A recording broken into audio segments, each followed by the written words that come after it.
Funding for New Mexico in Focus provided by viewers like you. This week on New Mexico in Focus, 19 seats and counting. We look ahead to a wide-open slate of legislative elections this fall where voters will decide on a host of new faces for the Roundhouse. And this truly, for me, is my fiduciary obligation. My fiduciary obligation is not to the oil and gas industry. It is to the school children of New Mexico. The state land commissioner responds to critics questioning her decision to withhold certain oil and gas leases until royalty rates are hiked. New Mexico in Focus starts now. Thanks for joining us this week. I'm senior producer Lou DeVizio. That interview with State Land Commissioner Stephanie Garcia Richard is coming up in a little less than 10 minutes. And I'll sit down with former state senator Dee Dee Feldman to talk about what will be an election year of turnover in the Roundhouse. That's in just about 25 minutes. But this week, we want to start the show with some headlines from around the state. And we begin with federal charges filed against former New Mexico State Representative Cheryl Williams Stapleton. The list of charges is long, more than 24 of them, including mail fraud, money laundering, and bribery. Federal investigators allege Stapleton stole more than $3 million, including $2.5 million in federal money through her position as an Albuquerque Public Schools program manager. The former State House Majority Leader is accused of sending the money to a Washington, D.C.-based company that she helped run. From there, the feds allege a trail of money leading to Stapleton's Albuquerque restaurant and charity organization, netting her more than $1 million, they say. The new federal charges come after state prosecutors charged Stapleton with 28 counts, including racketeering, fraud, and money laundering. That case is still pending. Her arraignment on those federal charges is set for April 9th. Now we head to northwest New Mexico, where the Navajo Nation and San Juan County agreed this week to adopt a new voting map that advocates say would give Native American voters the voice they deserve in local elections. The dispute first began in 2021, when 5 Navajo voters joined the Navajo Nation's Department of Justice and Human Rights Commission to sue San Juan County. They claim the county's voting map violated the Federal Voting Rights Act. According to the Navajo Nation, that map diluted indigenous voting power by lumping a majority of Native American voters into one district. More than 40% of voters in the county are Native American. The settlement means that Native American voters will be more evenly spread out across 2 districts now, with indigenous voters making up 71% of District 1 and 67% of District 2. This map will remain in effect until the next census in 2030. Correspondent Gwyneth Dolan has been following the case closely since the lawsuit was filed. We'll have more from her on the settlement in the coming weeks. Next week, 2 environmental regulatory boards will consider pausing a clean car rule that would require more than 40% of new vehicles for sale by auto dealerships to be zero emission. On April 5th, both the New Mexico Environmental Improvement Board and the Albuquerque-Bernalillo County Air Quality Control Board will continue hearing opposition and support for the Advanced Clean Cars and Trucks rule. The new regulations were passed by both boards last fall. They would be enacted in 2026, and it would require 43% of all new passenger cars and light-duty trucks shipped to the state to be zero emission. The rule is modeled after similar regulations passed in California in 2022. Turning now to Las Cruces, the state's Law Enforcement Certification Board met in the city last week to consider discipline against 18 police officers. That includes LCPD officers Brad Lunsford and Felipe Hernandez. A grand jury in December indicted Lunsford on an involuntary manslaughter charge in the shooting death of Presley Eze, a black man suspected of stealing a single can of beer. In January, Doña Ana County District Attorney Gerald Byers announced a second-degree murder charge against Felipe Hernandez after he shot and killed 45-year-old Teresa Gomez while she tried to drive away. The Law Enforcement Certification Board is in charge of certifying police officers in New Mexico. A spokesperson for the New Mexico Department of Public Safety tells me the board voted unanimously during its meeting last week to table the decision on whether to revoke the 2 officers' credentials. The Las Cruces Bulletin reports attorneys for Lunsford and Hernandez asked for an extension because they couldn't be at the hearing. That DPS spokesperson tells me the board will, quote, likely take up their cases in June. Staying in Las Cruces, 2 years after Governor Michelle Lujan Grisham signed an executive order freeing up $10 million for an abortion clinic in the city, the facility is still stuck in its planning phase. Robert Knott at the Santa Fe New Mexican reports that officials haven't even chosen a site yet. Several advocacy groups are backing the proposed facility. They include Planned Parenthood of the Rocky Mountains, Bold Futures and Strong Families New Mexico, and the University of New Mexico's Health Sciences Center.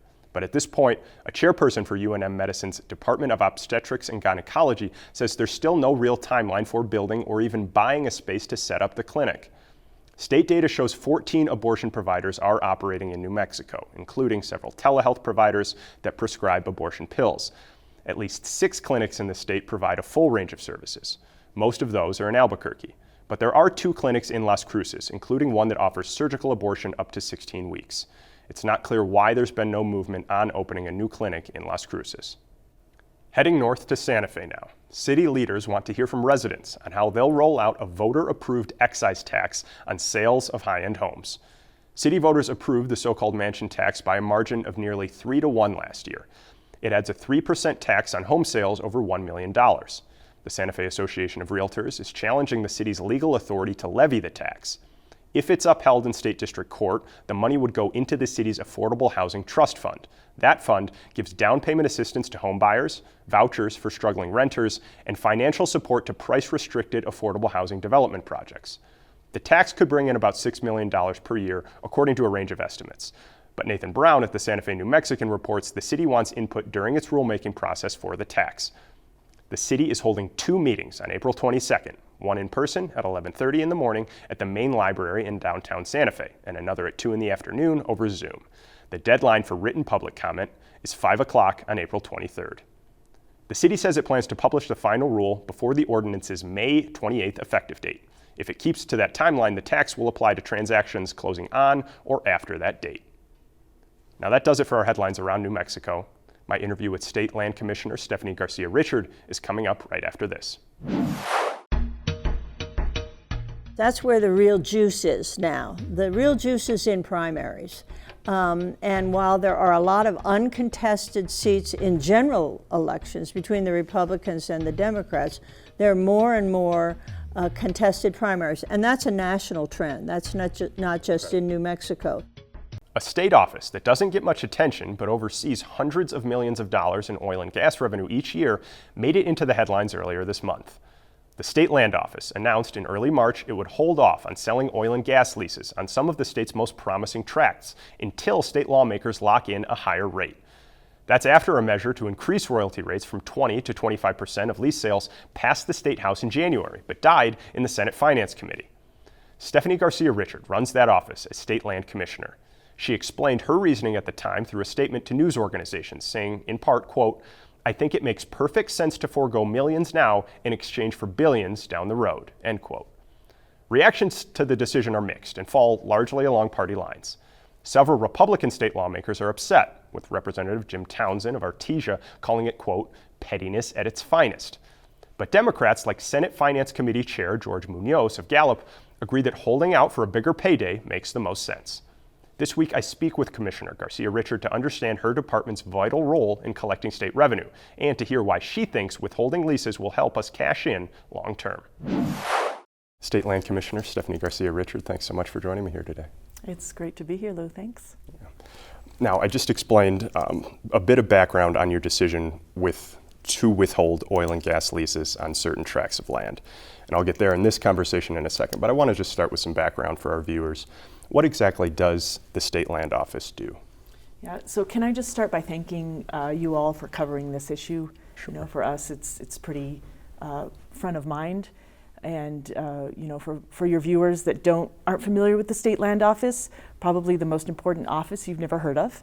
So essentially, we've got 13 million acres of our public trust land, and we elect an individual every 4 years to manage that land on our behalf. We manage it for drawing revenue for New Mexico's public schools, universities, and hospitals.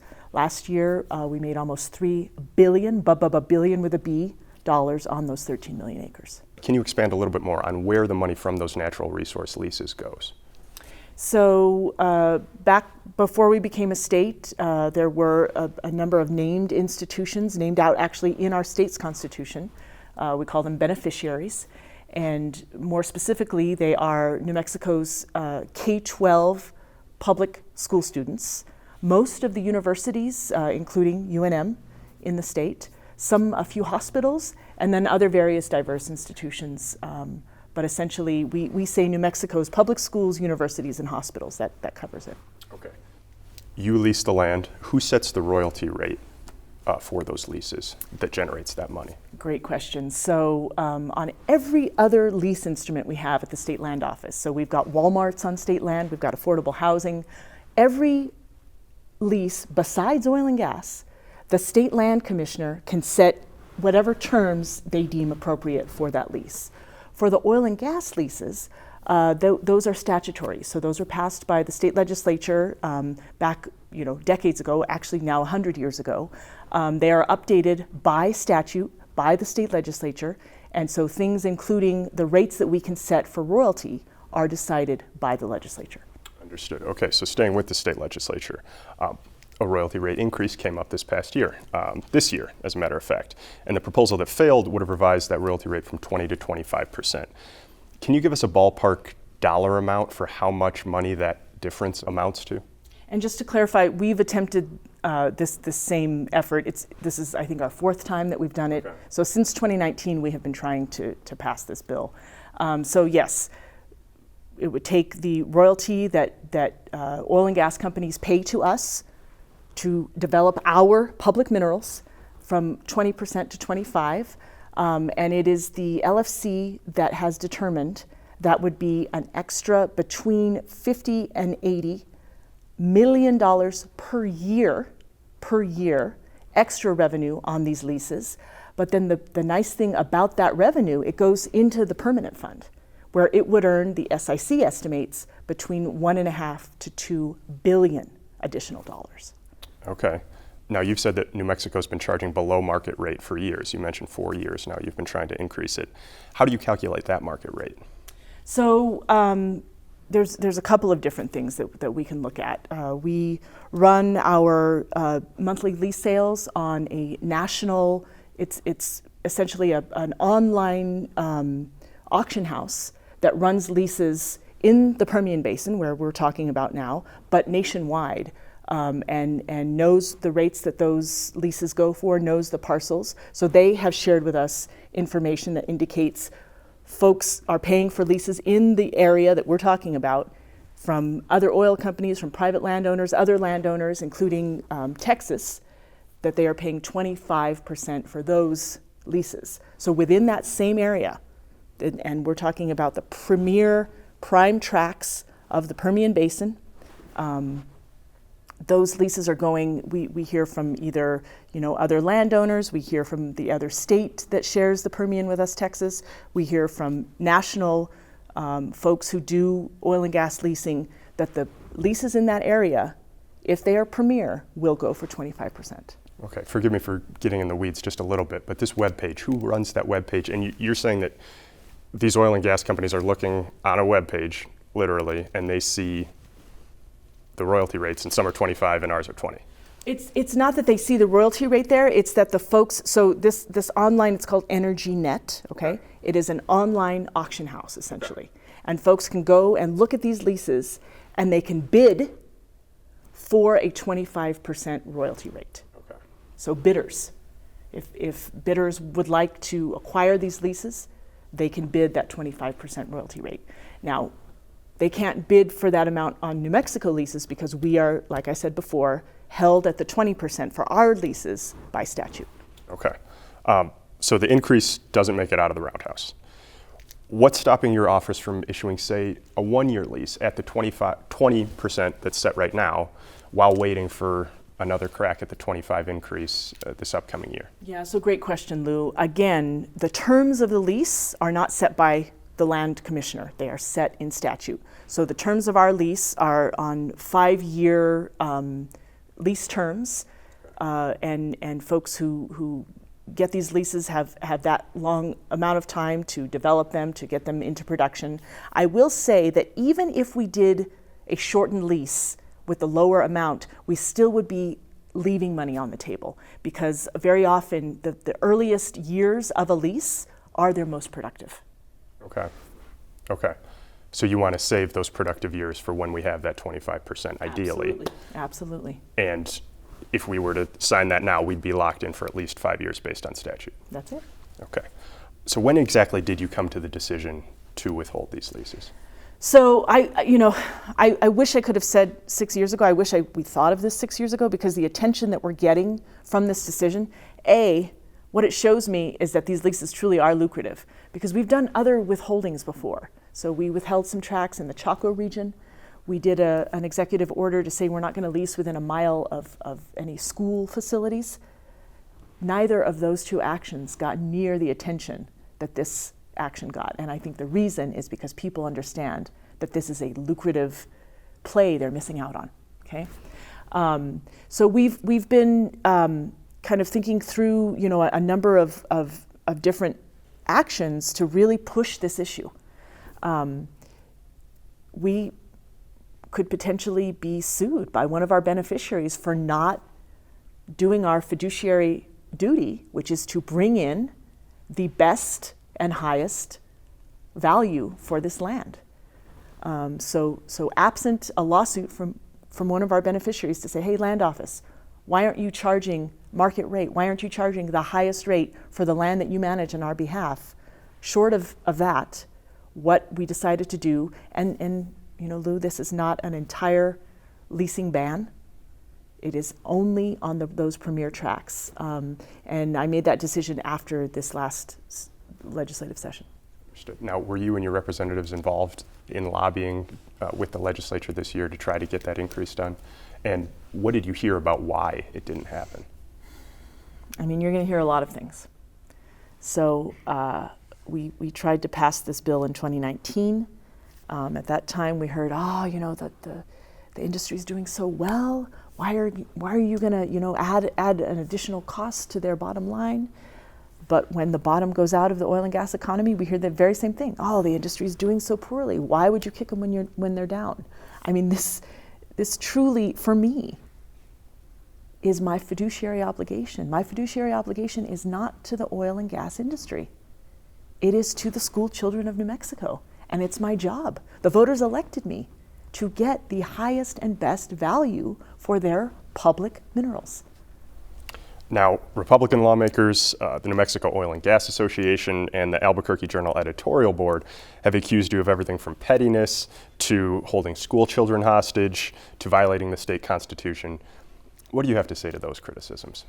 When I hear the kerfuffle that this has caused, it actually settles me even more comfortably into making this decision, because I know that the reason that people are in such arms about this is because what we have here is there is truly something at stake. There is truly something of value at stake. And, is it petty to be greedy on behalf of school kids? If so, I will take it. I will take it. I mean, we live in a capitalist system, and usually greed is a little bit of a value. But when a public official has greed on behalf of public school kids, somehow that's not acceptable. If the oil companies are making historic revenue, we should be getting our share of that. Now, the governor, a member of your own party, suggested that you, quote, listen to all stakeholders, unquote, as you make these kinds of decisions. How did you interpret that comment? Yeah, I mean, I appreciate that, and I look forward to working with her, if not in this upcoming special session, if she calls it, maybe in the next legislative session. I do look forward to gaining her support for this. I hope that I have it. I will tell you, Lou, when we started on this journey in 2019, the very first thing we did was a industry working group. Folks in the industry have known about this proposal to raise royalty rates since 2019. We brought them along in crafting the bill. They wanted all kinds of limits on production numbers and things like that. And so in the end, we decided what was best for the trust and the school kids was just to do a flat 25%, but only on the best leases. But we have had we're in our 6th year of conversation with stakeholders. So I appreciate the advice. But like I said, I feel very confident about this decision. Okay.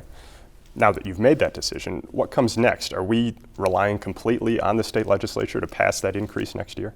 We are. And I don't know if we have to wait till next year. If there is a special session, I will try to get it on the call. Okay. And if they don't, and if it fails again, are you going to hold out again? Absolutely. I mean, until this is changed, we are leaving money on the table. We are leaving money behind. And, you know, this is money we will never get again. Once these leases are developed, that opportunity ended to get this higher amount, this extra revenue. This may be in the weeds a little bit too, but say the 25% isn't on the table for whatever political reason.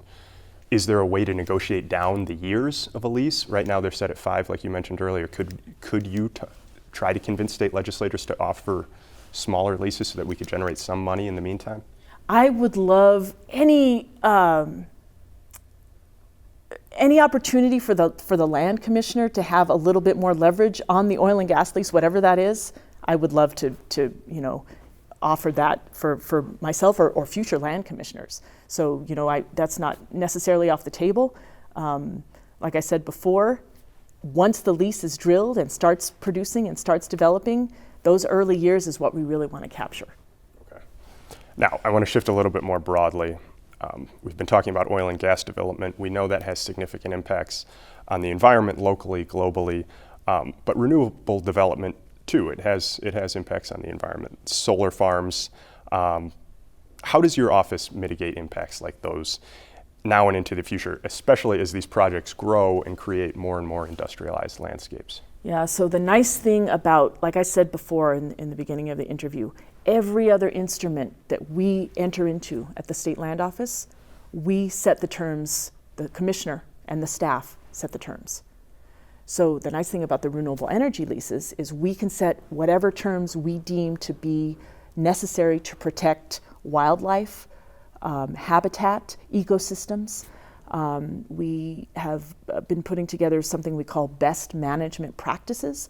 Those actually have become part of the renewable energy leases, and the project plans that folks come to us to build out either solar, wind, transmission on state land have to have best management practices, which were written actually by our specialists that are wildlife biologists, rangeland ecologists, folks who actually understand the science behind what a best management practice would be.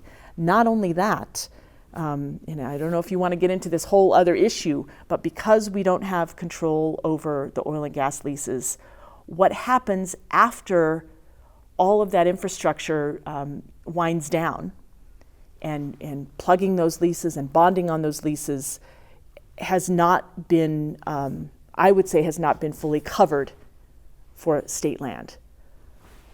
On the renewable energy leases, we can build in that deconstruction or winding down of a lease, the bonding on removing all of that infrastructure right into the lease for a renewable energy lease, and we do that. Okay. Now, obviously, as we've talked about, the main part of your job is to generate money from natural resources, including these renewable resources. Is part of your calculus thinking about landscapes, thinking about protecting our landscapes as a good investment in and of itself? That's such a great question, Lou, and absolutely, that is part of the calculus. In fact, that is sort of the calculus. The mandate on the office in the state's constitution essentially says, land commissioner, raise revenue, but don't do it at the long-term expense of the land. You have to ensure that you are looking out for that long-term health. And for me, the long-term health of the land includes wildlife, includes air quality, includes water quality. So, you know, we really do look at development or any applications, recommendations for land leases into the land office with as much of a holistic landscape level as possible. And in fact, like the federal government, the BLM, Bureau of Land Management, is considering leasing land for conservation purposes. We are doing the same thing at the State Land Office, looking at our really critical habitat and ecosystems that are a little bit more fragile. not putting necessarily any kind of development on them, but leasing them to conserve and preserve the acres, to ensure their long-term health. Stephanie Garcia-Richard, thank you so much for joining me. It's great to be here. Thanks. Thanks again to the State Land Commissioner for making time to explain her decision to withhold those oil and gas leases. The state legislature is in for a big shakeup after the November election. Earlier this month, both House Minority Leader T. Ryan Lane and Senate Minority Leader Greg Baca announced they wouldn't seek re-election. Those moves added to a growing list of legislative seats to be filled by voters this year. It now stands at 19. 12 of those seats are held by Republicans, the other 7 by Democrats. The potential for a statewide political shakeup might seem huge, but how competitive are those districts really? I try to answer that question in our next segment as I sit down with former State Senator Dee Dee Feldman. We'll also try to nail down why there's so much turnover this year and the ripple effects it could have leading into and after this fall's election. I want to thank Democratic former State Senator Dee Dee Feldman for joining me on the show this week. We, of course, know her quite well here on New Mexico in Focus, and this week we're going to lean on her political expertise a little bit more broadly as we take stock of some of these departures from the state legislature that I just mentioned. Thanks so much, Dee Dee. Thank you, Lou. Now, 19 legislative seats are open as we cruise towards the election in November. Can you remember a time where there's been this much turnover in one single election year? Well, that sounds like a lot, doesn't it? 19, that's almost 20%. Well, I look back and found out that it is not as big as you might think, because in 2012, which is the year that I retired from the New Mexico Senate, there was 20% of the legislature that retired at that time, and 11 people in the Senate. So that's more than this year. It seems more noticeable, I guess, just because it's happening now, but that was a big change too. I don't know, the difference now, it seems like they're not just retirements, but they're also younger people are retiring for various reasons. Some because of politics. They were paired. Greg Baca, I think, in the Senate was paired with another Republican. Okay. And others just because it's so hard to be a legislator now if you're a single mom or if you're a working person. Sure. Now, some of the coverage around the mass departure has left the impression that the balance of power could be in question. Based on the research that you've done and what you know about these districts, is that framing accurate, do you think? No, I think that it's kind of you would think that with open seats there would be more chance for the minority party to gain.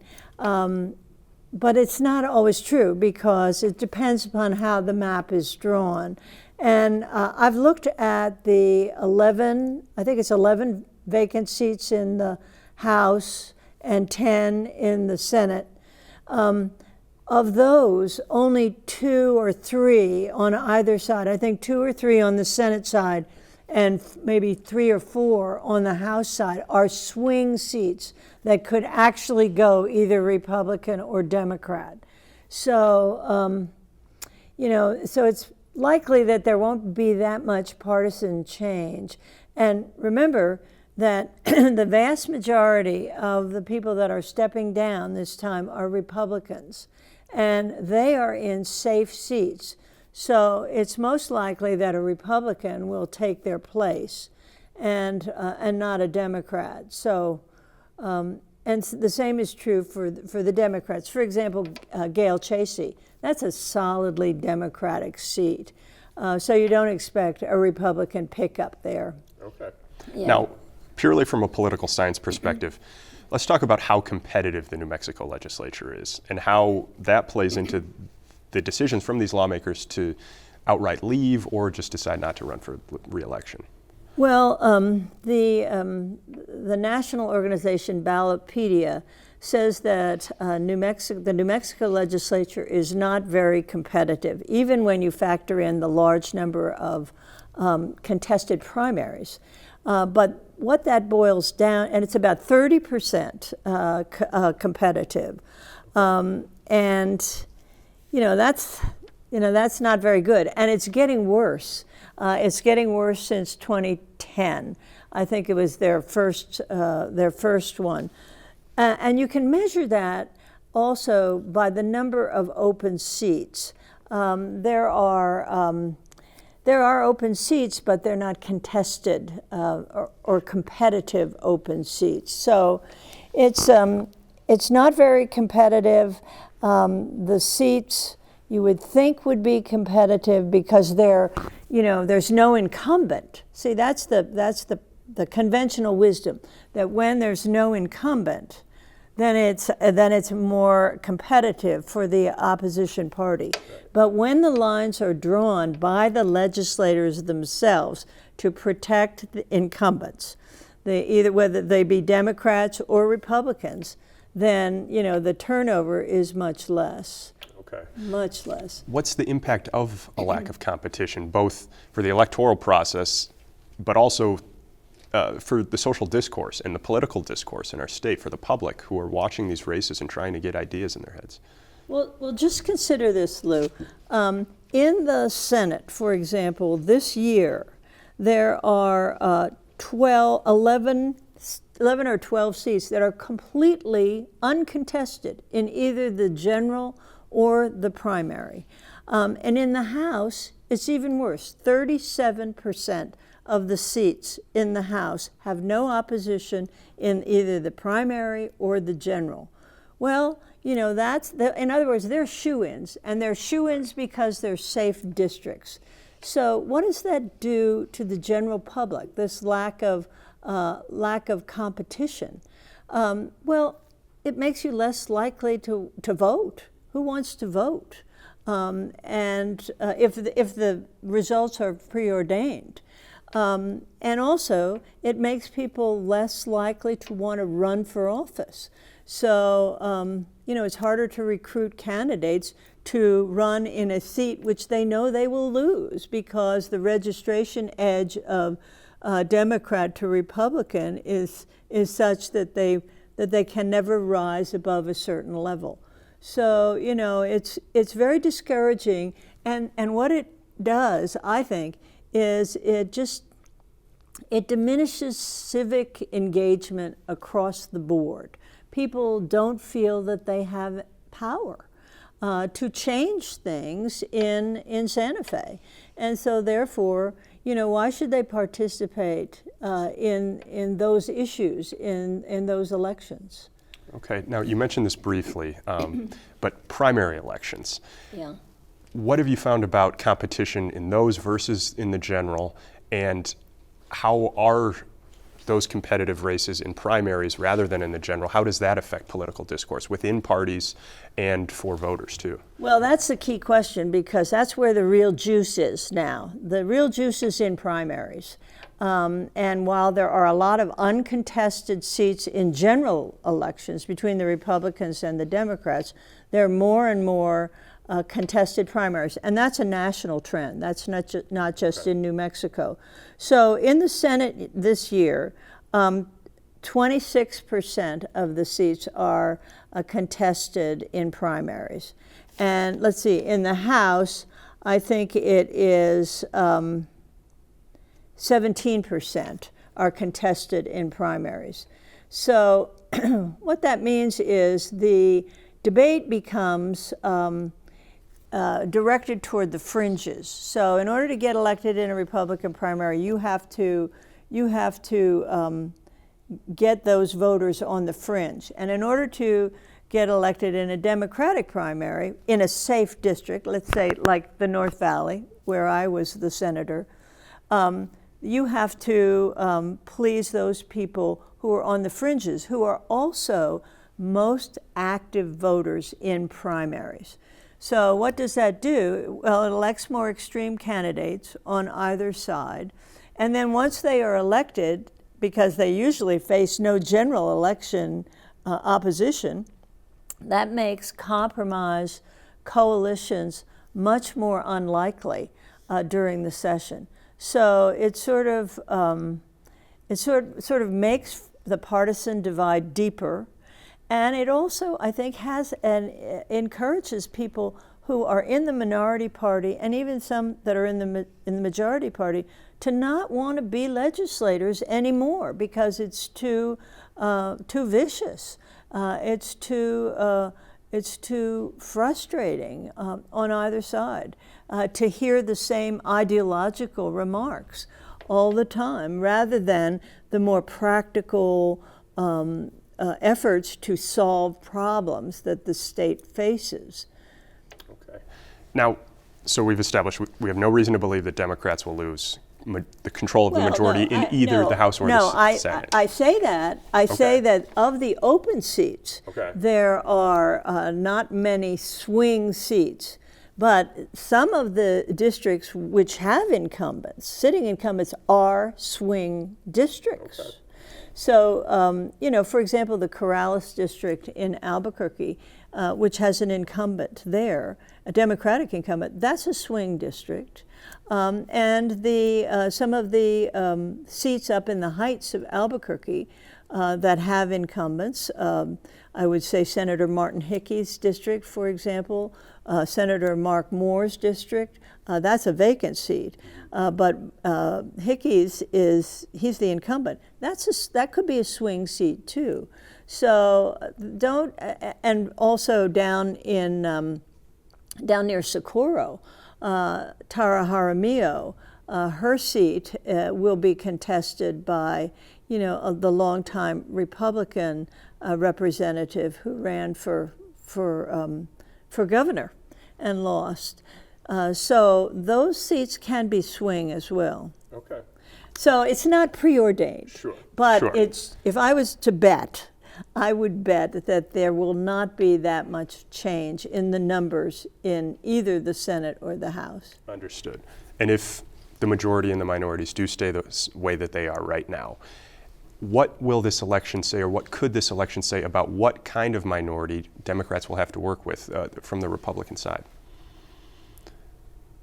Well, the Republicans who win in the general election or in the minority, you should, first of all, you should look at who wins in the primaries to see how things will shake out during the session, to see who is elected. One trend that's kind of different this year, I think, is the large number of people coming from the House to the Senate.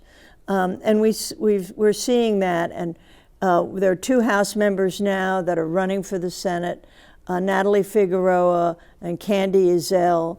There's one House member that is currently in the Senate, Greg Nybert from the Roswell area. And there's Mo Maestas, who was in the House. That's kind of a counter trend that's kind of new. So, you have to factor that in.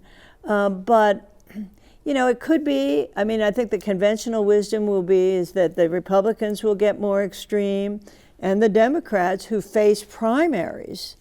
And remember, 4 years ago, a number of Democratic senators were swept out in the Democratic primaries. And so everything could get a little bit more partisan. Let's stick with the Democrats. Are there any factions forming within the party? I spoke with the state land commissioner a little bit earlier on the show, and she was hoping for an increase in the rate that we charge for oil and gas leases. Yes. That got through the House. It was stopped in the Senate Finance Committee. Is that some sort of an example about these more entrenched voices in the Democratic Party coming out on top? And is there any internal ideological fight going on here? Well, I think that you see in the House some discontent among conservative Democrats with the general liberal agenda there. But I don't think it's going to really carry through to the Senate. I think that when you're talking about the failure of oil and gas rate increases, you really have to look at the power of the oil and gas industry and the contributions they make and the lobbyists that they field on both the Republican and the Democratic side. so that may not be the issue, I think, of division between, for example, liberal Democrats and conservative Democrats. Okay. But there are others, gun control, for example, would be one, I think, and abortion. Those two have typically been issues that have appealed to a few, in this case, a few, maybe 5 or 6 conservative Democrats in both the Senate or the House. And that's made it difficult for the majority of Democrats. Okay, so considering everything that we've talked about, Yeah. what does all of this say about the nature of public service in New Mexico? The Legislative Council Service just voted 9-3 to fund a $6 million study on modernization. That, of course, includes paying lawmakers. How would that change many of the things that we've talked about today, from competition to voter interest to ideologies for lawmakers themselves? Well, start off with the fact that we have so many of the seats now that are uncontested, and that means that people don't want to run. They think that it is going to be a losing proposition financially, and also because they're not going to win. Now, the data about modernization of the legislature says that if you pay legislators, if they have a staff, which they don't really have now for rank and file legislators, then more people will want to run because it'll be more attractive to be a senator and to be a representative. And you won't have to sacrifice your business. You won't have to completely sacrifice your family life. So there will be more people that want to run for office. There will be more contested elections. Will they be more competitive? Well, and will the composition of Republicans and Democrats change? Probably not, as long as the legislature is drawing the lines to protect incumbents.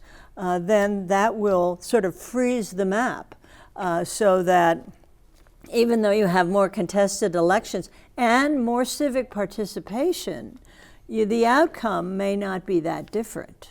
So it's worth doing for many reasons, though, and many of them boil down to you want to reward public service. You want to make it more humane for people to serve in the legislature during longer sessions where they're not up all night for 3 nights making bad decisions because of that's the way it's set up. Thank you so much, Democratic former State Senator Dede Feldman. Thanks, Lou. As we near the end of Women's History Month, we want to share a portion of a previously aired interview with the first Black woman to serve on Albuquerque City Council. That's Nicole Rogers. After winning a runoff election last fall, Rogers began her tenure representing District 6, Albuquerque Southeast Heights, in January. I asked Rogers about her priorities for the district and several other items impacting her constituents. Albuquerque City Councilor Nicole Rogers, thank you so much for being here. Thank you for having me. Now, we're nearly 2 months into your first year as a city councilor for Albuquerque. How have those first couple of months gone, and what concerns have you heard from your constituents both in your campaign and since you've taken office? Sure, yes, thank you. 2 months, it feels like I've been here a lot longer, which is a good thing. And I think the biggest deadline for us was our capital request for the legislature with the session that just came in. So I promised to hit the ground running, and we really hit the ground running. Right after the runoff election, December 12th, after Christmas, I went right into the office to start getting a handle on where we were in our district, asking the departments to give me a list of everything that's happened as far as projects, whether it's parks, roads, streets, housing, whatever projects are slated for our district. Give me a list of those. How much funding do we already have? How much funding do we need to be able to finish these projects? So I can make some really good, thoughtful requests to our legislature. And so met the deadline by January 11th, got sworn in January 2nd, and really just have hit the ground running, making sure I get back to the neighborhood associations to begin to set our direction for where we want to go in the next 4 years. Some of the things I heard, I think they really haven't changed from the campaign to now, which is homelessness and housing, public safety, still a big concern for especially my district. And poverty is really the other one that I've been focusing on, not just in the election, but now just trying to get a handle on what the city is doing for poverty, which is not too much. So we have a lot of work to do, especially because District 6, all of the poverty for Bernalillo County is really centered in District 6. So we have to think about that as well. Now, those things that you just mentioned, is there something specific among them that inspired you to run in the first place, that you wanted to get accomplished? Yeah, for me, I really wanted to align the community voice with the city's priorities. Having worked in the city the last couple of years, and being a community activist and really doing community work, I often saw those priorities not aligning. And I really didn't see representation for me. And so that's really what inspired me to just say, why not me? And so I jumped in the race late, last candidate to get in the race. We had 6 to start and 4 ended up on the ballot and then had to do a runoff. So, yeah. Now, speaking of that representation, what does it mean to you to be the first Black woman serving on Albuquerque City Council? I feel the weight of the responsibility, I think, is the first thing that comes to mind. It's sad that it's taken this long. But I really, during the campaign, didn't push that up as much as I think most people wanted me to, because I really wanted people to choose me because I'm smart, I have experience, lived experience and professional experience that could really help us align more of the city's priorities with the community's priorities. So I jumped in, and I'm excited that I did, and it was a lot, but I'm excited. Yeah. I'm sure it is hard to balance those things. And have you heard from Black residents in your district, but across the whole city too, about what it's like for them to see themselves represented on the council? Yeah, I think that was the most overwhelming moment, I think, during the swearing in, to see how many community members came to see me get sworn in. People commenting that they had the same feelings that they felt when they watched Obama get into office, which was like, whoa, can't even fathom that for myself. But representation matters. It really, really does. And so to be in the line of greats like, Dr. Len Mallory and others that have been the first in our state, it's really an honor, but I really am weighed down by just wanting to do a good job. Yeah, that is Certainly. The biggest thing, yeah. Now, earlier this month, you and Councilor Renee Grout sponsored a bill to create a working group to reimagine the city's motel voucher program. How exactly does that program work now, and what problems do you see that you were hoping to address with this? Sure. I think right now we don't. We have motel vouchers that are for emergency situations for individuals or families who are experiencing some trauma. So DV, domestic violence kind of situations, unsheltered folks who just are having a gap. And so that's typically what most of our hotel vouchers are used for.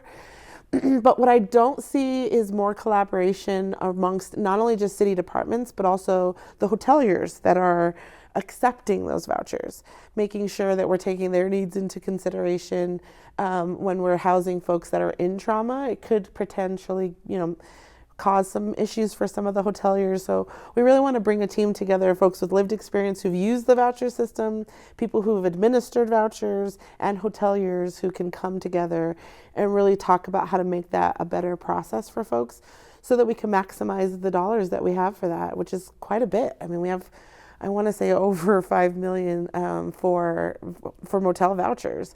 So we want to make sure that we're using them in the right way to help people over the gap, but also taking into account, the things that our hoteliers are having to deal with too.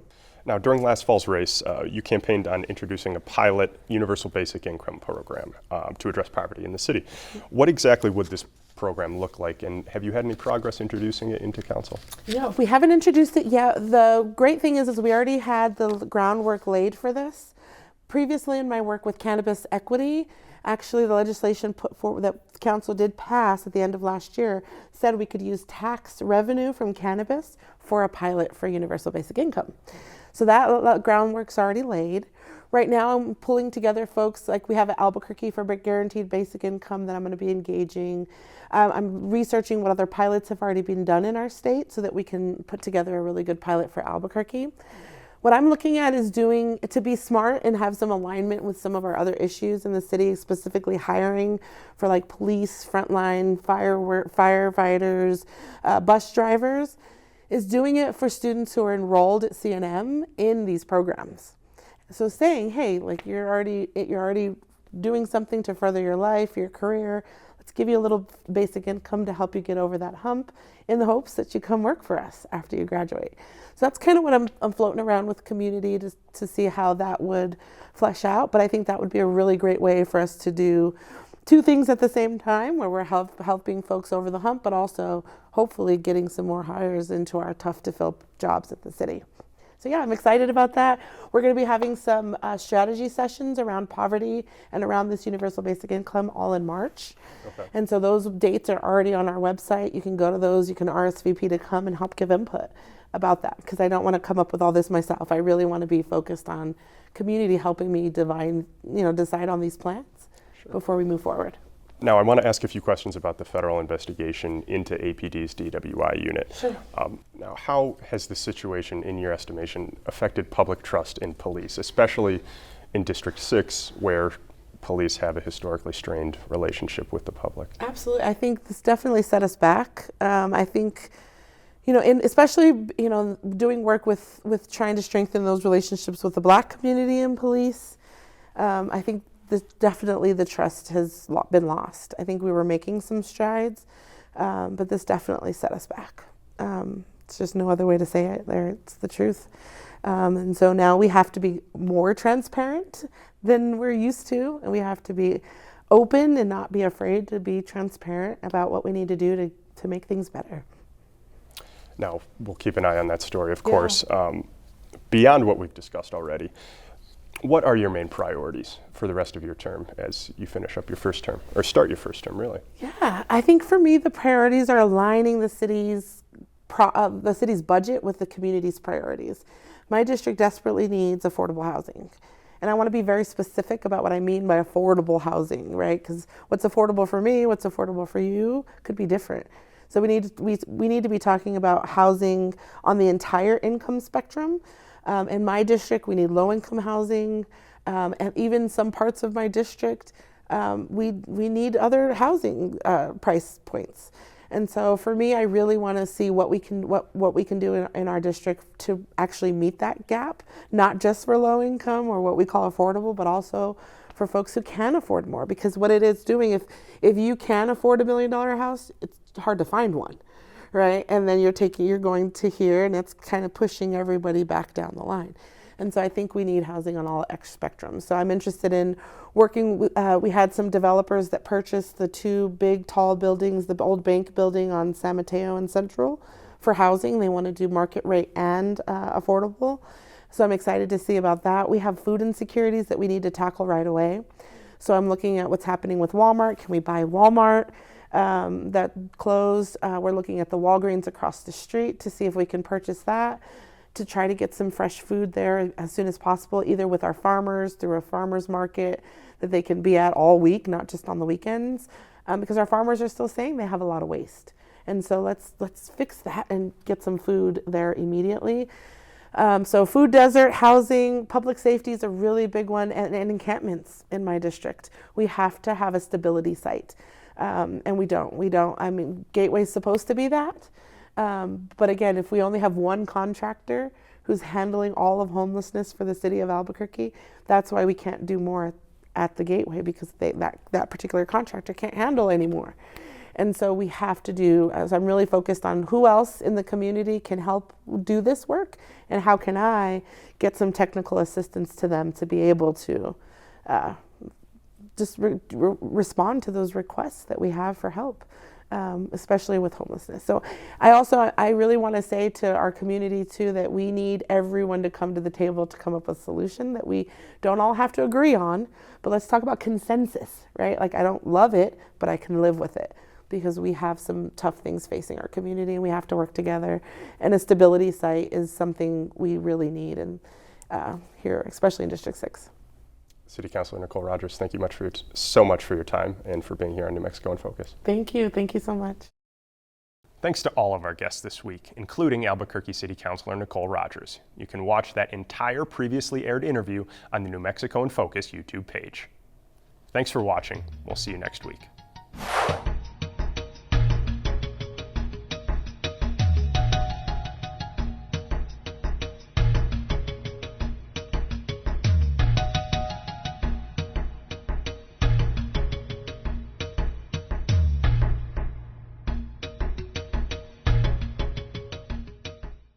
Funding for New Mexico in Focus provided by the viewers like you.